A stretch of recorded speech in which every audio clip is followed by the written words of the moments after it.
So welcome to another session, guys, on agriculture, and which is in the part of the course IED. So what we are going to cover today is a reading by Ashok Gulati and Shweta Saini. Now, this reading is a part of a book compiled by Rakesh Mohan.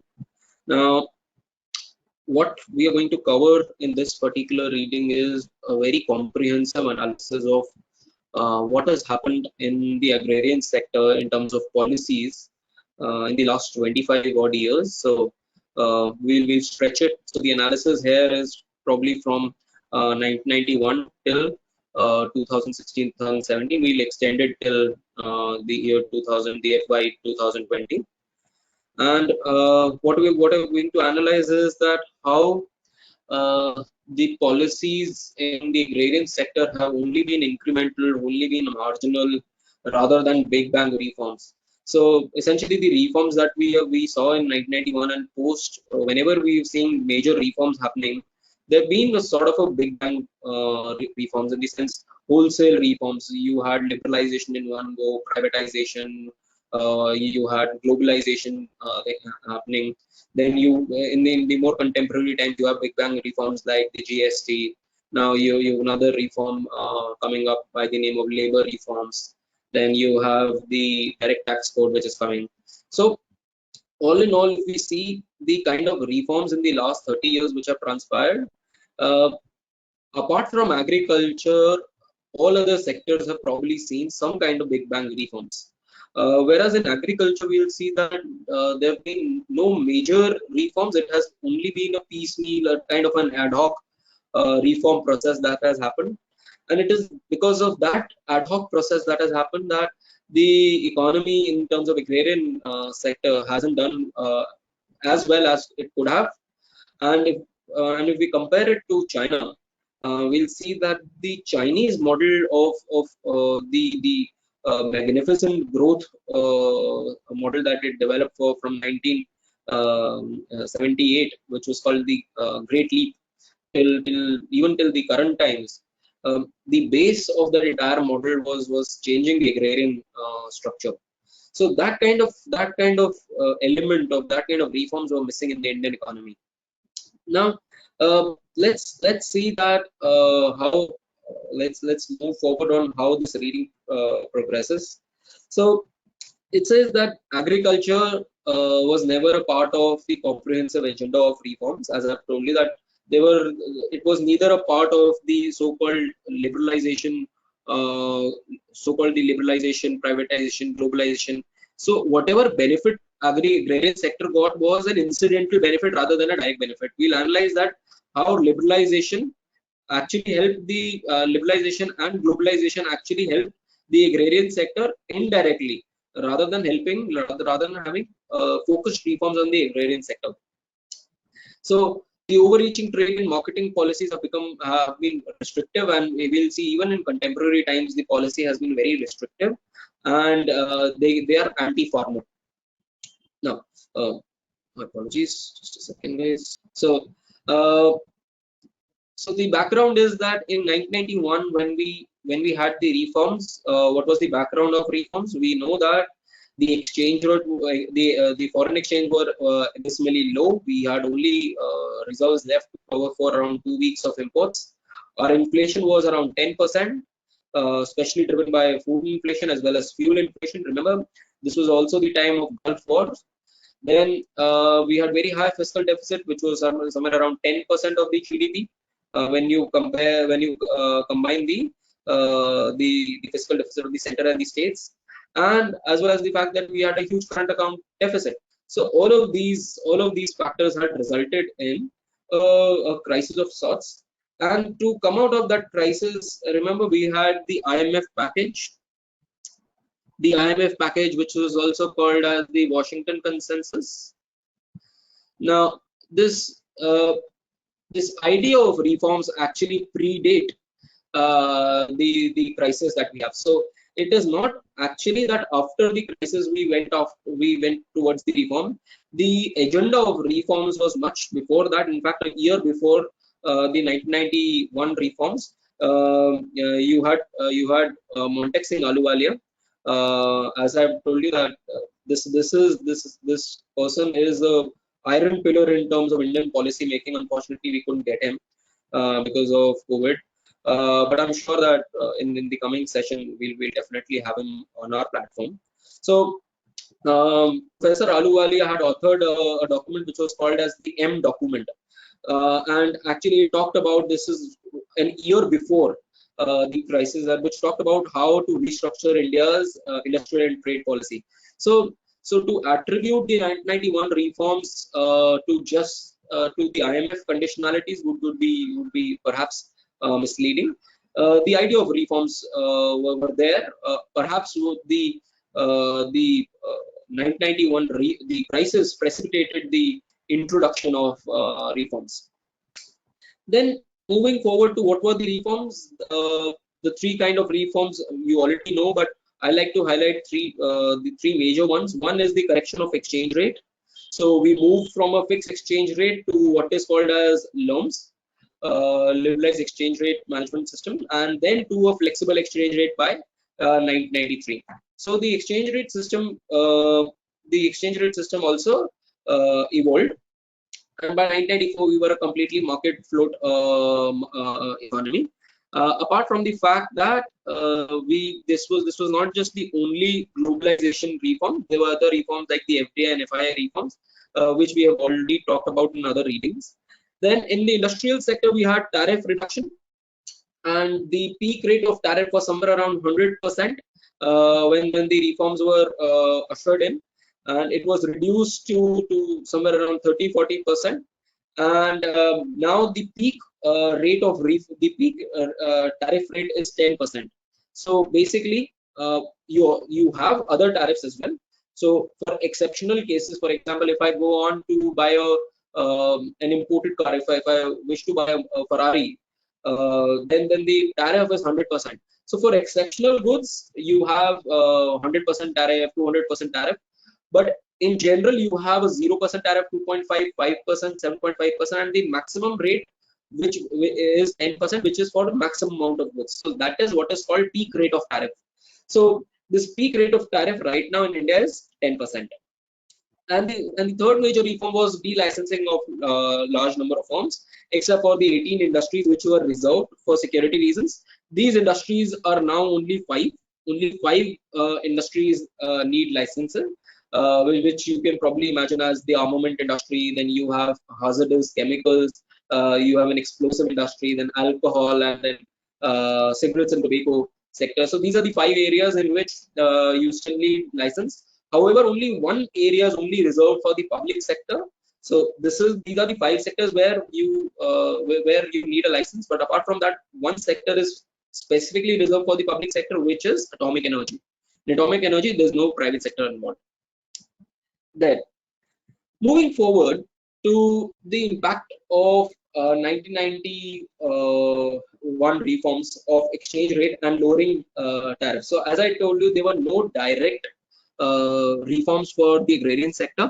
Whatever benefit the agrarian sector received was perhaps a kind of an externality from the exchange rate adjustments that we made and the lowering of the industrial tariff. Now, how was that? How did that play? Now, imagine the situation that what was prevailing for the last 30 years before 1991. Before 1991, we were a restricted economy in which we kind of protected the domestic industries. So when you are protecting the domestic industries and you're not allowing the agrarian sector to export as well, so what happens is that your industrial prices versus world prices, because you have introduced tariffs in the economy, you're protecting the domestic industries.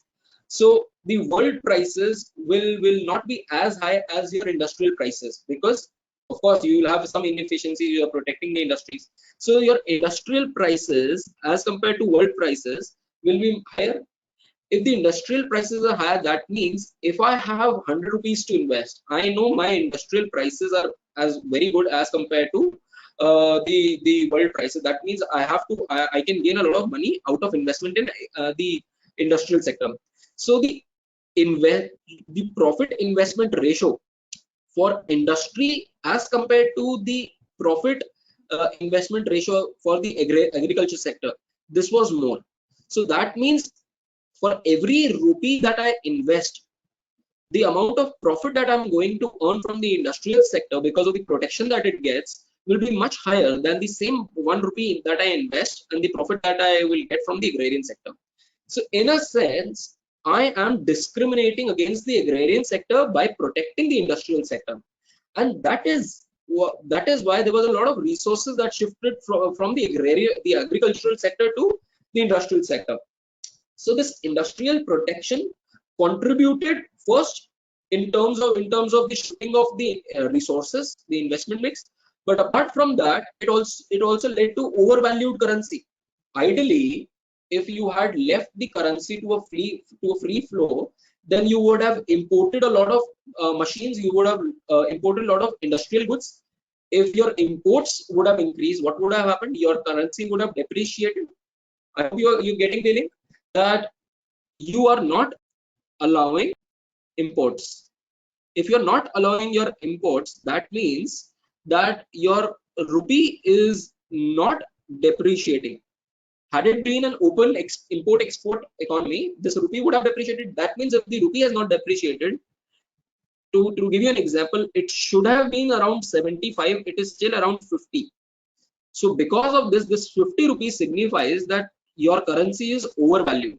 And if your currency is overvalued, that means it is going to hurt your exports. Even if you open the agricultural sector for exports, that's your currency being overvalued, still no one will be willing to buy your products. So it was kind of a double whammy, that since you had a restrictive architecture in terms of trade, that led to not only shifting of resources from the agrarian sector to the industrial sector, but also because of an overvalued currency, it hurt the interest of the agrarian sector. So that in all, so that is what is mentioned here, and that was anti-farmer, and that in itself discriminated against the agricultural output, and that served as a tax of 20 to 30%. So that is what is given. And what happened after 1991? The reforms led to the dismantling of this fixed exchange rate system and opening up of the trade. So suddenly you saw that what has happened is that the exchange rate has depreciated first twice in 1990s, and then you went to a free market system in 1994. So because of that, and the discrimination and the protection that was given to the industrial sector, that was also dismantled. So suddenly the terms of trade, so that relative pricing of industry to agriculture, the relative pricing to industry to agriculture suddenly changed in the favor of agriculture. So the reforms led to terms of trade being shifting in the favor of agriculture, rather than us having a separate dedicated agrarian policy. So that is what is mentioned, that these reforms, whatever reforms that we had in the agrarian sector, were only ad hoc, unpredictable, oscillating between free and controlled trading regimes. And post 1994 as well, we will see that the trade sector for agricultural sector was not actually open. At times you had an open agricultural regime, then you had a closed agricultural regime. We'll understand all of this, that how between 1997 and 2001 you had banned exports of cereals. Then again from 2007 till 2011 you had banned export of cereals, whereas in 2011 to 2012 to 2015 you saw a huge surplus of exports from the economy. So our policy towards the agrarian sector, especially in the sense of trade, has been ad hoc and very unpredictable. Now, the reading talks about that there are three macroeconomic benefits that from macroeconomic reforms that could benefit the agrarian sector. One was the movement from in the agricultural sector from the exchange rate. So with the improving of the exchange rate from to being a market-driven exchange rate, the the ratio of agricultural exports would perhaps increase, and we will see that the amount of agrarian export have drastically increased after 1991. The second is that with the falling tariffs of the industrial goods, the relative prices between agricultural and manufacturing sector should favor in the agriculture. So that is what I termed that the terms of trade of agriculture versus industry should improve. And the third is because now the agrarian sector is becoming more profitable in terms of rising prices in the agricultural sector. The rupee investment of in agriculture will lead to larger profits. Therefore, the investment in agriculture will increase. So what was against the agricultural sector in pre-1991 now was to work in the favor of agriculture, and we will see that over the years the investment in agriculture has increased. So we will see that before 1991, the investment in agriculture was 50-50%. 50% by the public, basically by the government, and 50% private. Whereas if you see more recent data, 2018-19, if you see the data and if you see the investment profile, around only 15% investment is from the government, whereas around 85% of investment comes from the private sector, which is the farmers themselves, private. So that has changed because of the fact that there is much more private incentive towards investment in agriculture. But if you talk about in total quantum, this overall quantum of investment is not very huge. That's why agriculture is not doing. Now, moving to the performance of India's agri exports and agri imports. So as I was suggesting you that the opening up of the economy actually helped in terms of as India playing a major role in the global markets. In fact, we are one of the major players in the wheat and the rice market of the world. So the India's agricultural exports as a percentage of global agri exports was less than 1% in 1990, and it has increased to 2.7%. But you can write down the more latest figure. It's 2.15% in 18-19, which is in the economic survey 2019-2020. This is the latest figure, so you can note down this instead of 2.6. Apart from that, how much exports and how much imports are we doing? We are doing approximately. I'm changing these figures. You can take down the new figures. So our exports, according to the new survey, is 2.3 lakh crores, and our imports is somewhere around 1.7 lakh crores. Now, as I told you that there's a number of ways that you can express this number. So you can also write this as 30 billion and 25 billion. So your exports are roughly around $30 billion, and your imports are somewhere around $25 billion. And agriculture trade as a percentage of your agri GDP somewhere around 12 to 13%. I just roughly calculated this on the basis of adding this and then and taking this as a ratio of GDP. So it's somewhere around it's somewhere around 12 to 13%. Now, moving forward, or wait again second, guys. I think I divided 30 by 2 or 3 trillion. It should have been 55 billion upon 3000 billion. This should have been the figure. So calculate that, whatever this is. Check it. Now, it should come to 18-19%. So you can go by this figure. I think the division that I did was 30 upon this thing, 3 billion. So just check this figure. Now, moving forward, so in the anticipation of global and our trade policy, what have been our trade policy? As I told you that our trade policy has at best been very ad hoc and very unpredictable. So we had a food crisis twice in the last 25 odd years, 30 odd years. So one of the major food crises was between 2000 in the year 2007-2008, and to have sufficient amount of reserves with us, we had completely banned the export of wheat and rice, and which was lifted in 2011. So in this period, we started banning, and this period led to the huge accumulation of accumulation of reserves. Reserves of what? Reserves of food.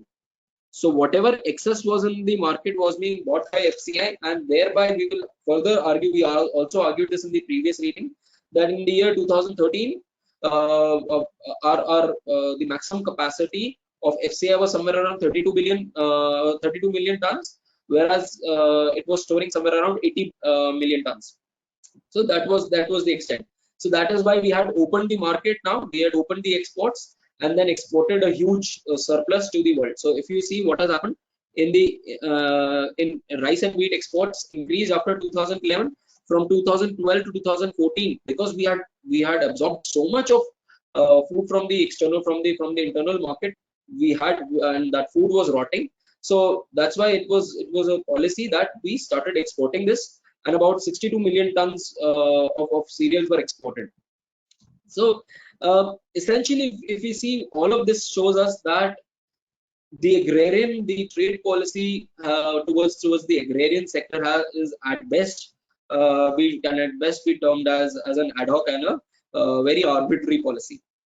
Whereas if you see the relative comparative advantage, remember this term relative comparative advantage, we had understood this term in the industrial sector reading, that whenever the value of product, the share of or the value of product of any particular product in your exports upon the total exports of your country, if that is more than the value of the product in the total global trade, then in that particular commodity you have a relative comparative advantage. So suppose if I'm talking about wheat, so how much of wheat, what is the amount of wheat that I'm exporting upon the total exports that I'm done in terms of the same denominator in rupees or dollars, and compare it to what is the share of global trade. If this is more than the share of wheat in total global trade, then this would show that we have a relative comparative advantage in. So this is the Balasa index of relative comparative advantage. So this relative comparative advantage suggests that we indeed, in the agrarian sector, we have a relative comparative advantage vis-a-vis the manufacturing and the commercial services sector. So if you see, in agrarian sector, this comparative advantage has kept on increasing. This has kept on increasing, and this increase as compared to, if you even add manufacturing and services, this is because of the fact that these were the years where the global prices for agricultural products were good, and we had a huge surplus, and we started exporting all of that. So that essentially showed, and because of the fact that the prices, we were very competitive in the world. So and the relative prices of agriculture versus the manufacturing worked in favor of agriculture. So this also shows that we have a huge potential, and in cereals we have actually emerged as a major player in the world market. Now let's talk about the relative terms of trade for agriculture. Now, what is relative terms of trade? It is basically the comparative prices of agricultural goods versus the manufacturing goods. So relative, we are going to understand another term, relative price index. So when we talk about relative price index, that relative price index will be agrarian goods versus manufacturing goods. So if we see that there has been a secular upward trend in the agrarian goods, perhaps one of the reasons behind this is MSP. Remember that from 2002 onwards till now, the government of India has been announcing higher and higher MSP. This is what we have already understood in the previous reading as well, that the CACP announces the minimum support price. Now, this is a government body which is actually responsible for announcing the minimum support price. So, Commission for Agricultural Cost and Prices. This is the full form. So this, if we see, the MSP has continuously been increasing in the agrarian sector, especially for rice and wheat. And one of the reasons that we understood that why this has been increasing is, one of the reasons is that the input cost has been increasing because the yield has not that much there.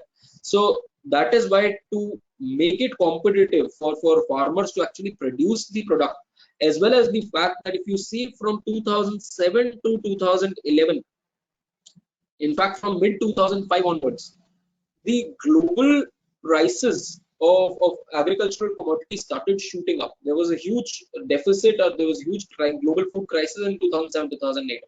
So from 2005 2006 onwards, the prices, the agrarian prices across the world started shooting up. And if the world commodity prices are shooting up, you cannot keep the domestic prices low for very long. uh, Irrespective of the fact, you can ban exports, you can ban all the kinds of exports, but ultimately you need, because the input cost will be increasing. So for example, you use for the production of for production of wheat and production of rice, you use a lot of fertilizers. Now this fertilizer cost, we'll understand that there are three kinds of fertilizers. One is nitrogen fertilizers, the other is potassium fertilizers, sorry, phosphorus fertilizers, and then third is potassium fertilizers, NPK. Remember about this, we will deal with this I mean more in later on. So these three kinds of fertilizers are majorly used towards producing any particular commodity that you want in the agrarian sector.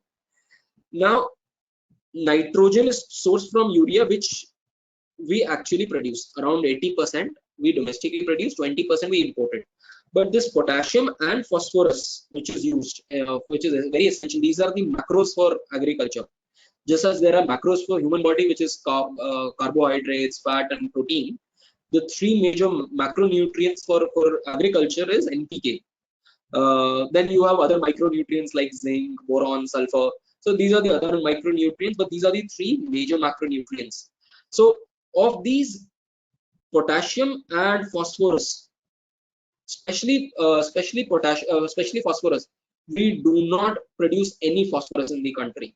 So that's why 100% of phosphorus is actually imported, and around 70-80% of potassium is also imported.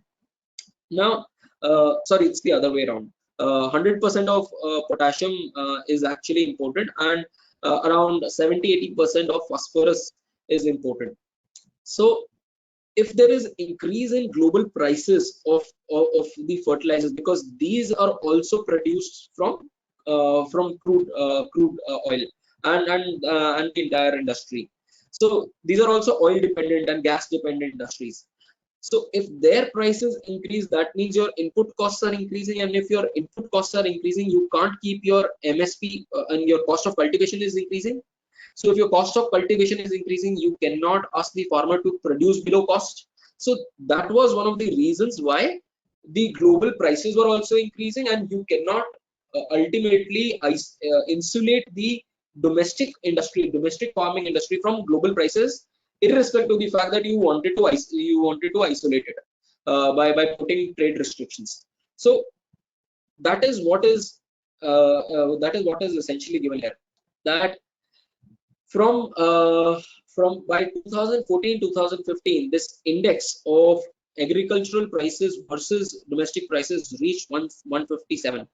That means on an average, agrarian goods were 57 times more expensive than manufacturing. The rise in prices was more than the rise in prices in the manufacturing goods, thereby making private investment more beneficial in the agrarian sector.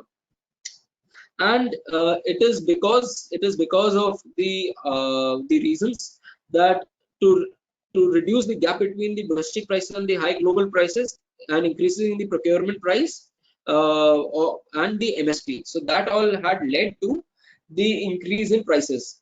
Apart from the fact that the government had initiated a program called National Food Security Mission. This mission was regarding three things: wheat, rice, and pulses. So we wanted to produce wheat, rice, and pulses, and if we wanted to produce more of wheat, rice, and pulses, we wanted to produce 20 million tons more in 5 years. So 20 million tons of food was supposed to be produced in the next 5 years. This started in 2007. So by 2011, 2012, we wanted to produce 20 million tons. And how would you incentivize farmers to produce more food? To give them higher MSP. Apart from the fact that the global food prices, as we had talked about, the gap between the domestic and the global prices had to be reduced. So several economists have blamed that the agrarian they have blamed that the excessive hikes in MSP during 2007 to 2012 has resulted in the high food inflation. We have talked about this as well. A lot of economists have criticized that the food inflation was a result of the persistent rise in MSP. So they're seeking this relation as a one-way relationship. They're ignoring the fact that although you had a ban in terms of exports in this period, but imposing the bans can at max delay the transmission of global volatility, basically global rise in food prices to domestic prices, but it cannot stall that. So ultimately, because the input costs are increasing, you cannot keep them aloof of the output costs. Therefore, the MSP had to increase. And even if we compare India's MSP of 2014-2015, if we compare it to the rest of the world, can you see India's MSP in terms of wheat, and this is dollars per million ton. This is one of the this is not the highest in the world, and if you see, this is below Bangladesh, below Indonesia, below China. So all of these are also wheat producing countries, especially China is a wheat producing country. So if you see the MSP, our MSP was very, very competitive as compared to the rest of the world. So we did not have a very high bias. And with MSP below the international levels, actually it's below the international levels, and we show that this also had an anti-farmer bias and a consumer bias. So we wanted to benefit the consumer rather than the farmer. And the recent correction that we have seen from 2011 to 2015, the recent hikes that we have seen in the MSPs is actually because of the relative lower MSP and the limited global market access. And that correction was due in the sense that immediately you realize that the prices in the global market is high and we do not have enough resources to stock up to even store the food that we have procured from the FCI has procured. So as soon as you opened up the market for exports, you had a huge exports from India, and thereby the prices actually favored in terms of the Indian agricultural sector, and that is why the relative prices of agriculture to industry, the relative prices to agriculture or industry was 157%. It's because of India was able to take benefit in the years 2012 to 2015 when it opened up the market. Then, if we see the reasons for food inflation, the authors have worked out that there are three reasons for food inflation. One is a higher fiscal deficit. The other is increase in agricultural wages, and the third is the global prices. These are the three reasons which actually lead to food inflation, rather than just perhaps maligning the reason being MSP, and not increasing MSPs actually goes against the farmers and hurting farmers' income. Then moving to private investments in agriculture. Now, private investments in agriculture depends on two things. One is what are the relative prices of agriculture with respect to industry, and we've seen that from 2011 onwards, 2011 to 2014 specifically, this has increased in favor of the agrarian sector, and especially after the 1991 reforms. After the 1991 reforms, the prices in the relative advantage in the agrarian sector was much more as compared to the industrial sector, as we've also seen in terms of relative comparative advantage, as well as the fact that the other reason for increasing private investment is public investment. Public investment actually crowds in private investment. To give you an example, uh, now private investment is basically the investment that a farmer does on his particular land. So a farmer typically can invest in terms of a tractor, or in terms of better seeds, in terms of fertilizers, in terms of irrigation. So all of this can be constituted as private investment, which he does on his particular field. However, if this will only help if the government is also investing in these fields. So if the government actually invests in R&D of coming up with new seeds, new fertilizers, if the government comes up with plans of say micro irrigation, or supports the supports in terms of giving agricultural loans for tractors, mechanization of agriculture. So only if there is public support in terms of investment, if the government of India invests in agriculture in form of investment, that investment can be of any form, that will bring in more of private investment, because now the farmer can feel that okay, cheaper seeds are available, the government is giving me the government is investing in this field and is providing me better seeds, so I can perhaps buy more seeds and then use them.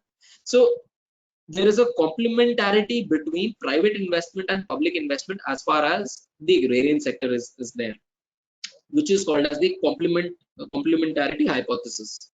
And when we see the structure of investments, as I'd been discussing previously, that before 1991, the share of private to public investment was 50-50%, approximately 50-50%.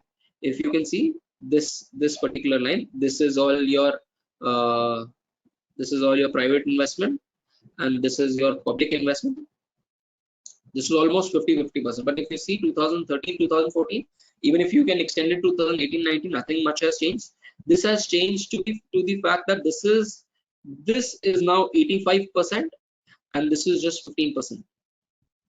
So there has been a massive reduction of public investment in agriculture. In fact, uh, we will further read that this investment in agriculture is at the cost of subsidies. So what the government has done is, government, if it had 100 rupees, instead of giving this 100 rupees in form of investment, what the government has competitively done, the amount of subsidies have increased. So subsidies in form of food subsidies, for subsidies in form of fertilizer subsidies, power subsidies, water subsidies, these have actually crowded out the investments which the government could have done. So that is why the growth in the agrarian sector is not very is a very volatile. B, it's not very strong as compared to other sectors, because the element of public investment is missing there.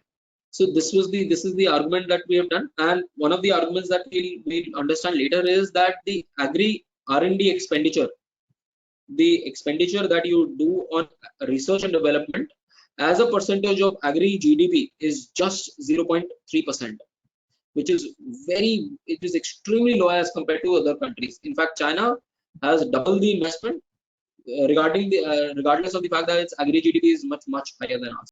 Then moving to the performance in terms of agri GDP, the performance has been that between 2011, 2007, 2011, or in the 11th 5-year plan, we grew somewhere around at 4.1%, which was much higher than the previous 10 years, which is the 9th and the 10th plan. So in the 9th and the 10th plan, on a combined basis, we grew by only 2.5%, whereas in this plan we grew by 4.1%.